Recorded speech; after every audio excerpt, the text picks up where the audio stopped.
Hello बच्चों, let's read the question. Question में आपको असर्शन दिया है, रीजन दिया है। असर्शन है that rate constant is determined from Arrhenius equation of fairly accurate for simple as well as complex molecules, and reason दिया गया है reactant molecules undergo chemical change irrespective of their orientation during collision.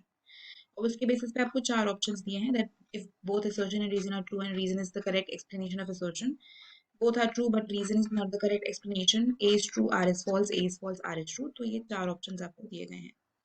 अगर इस question में हम बात करते हैं अबाउट द की कॉन्सेप्ट, तो यहाँ पे जो की कॉन्सेप्ट है हमारा that is going to be the Arrhenius equation.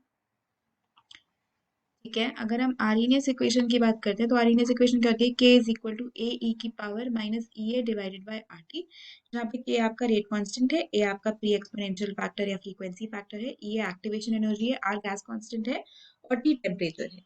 ठीक है, तो ये Arrhenius equation is basically relationship जो रेट कांस्टेंट और टेम्परेचर के बीच में होती है ना।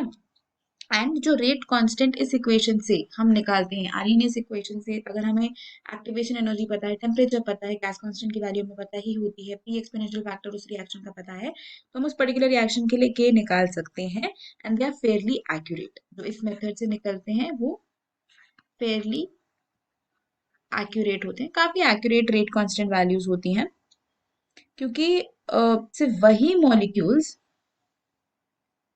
देखो ये कोलिजन थ्योरी पे बेस्ड है आपका ये जो एक्सप्रेशन है, तो इट इज फेयरली एक्यूरेट क्योंकि यहाँ पे कोलिजन्स का एक बहुत इंपॉर्टेंट रोल होता है। और जो कोलिजन्स इफेक्टिव होती हैं, जो कोलिजन्स इफेक्टिव होती हैं वही केमिकल रिएक्शन को लीड करती हैं।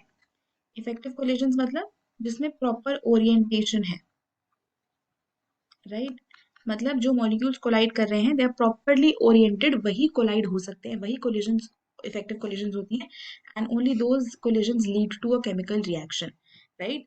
तो जो आपकी असर्शन की स्टेटमेंट है वो तो ट्रू है, लेकिन रीजन की स्टेटमेंट जो है वो आपकी फॉल्स है, राइट? जो रीजन की स्टेटमेंट है that is going to be false. क्यों फॉल्स है?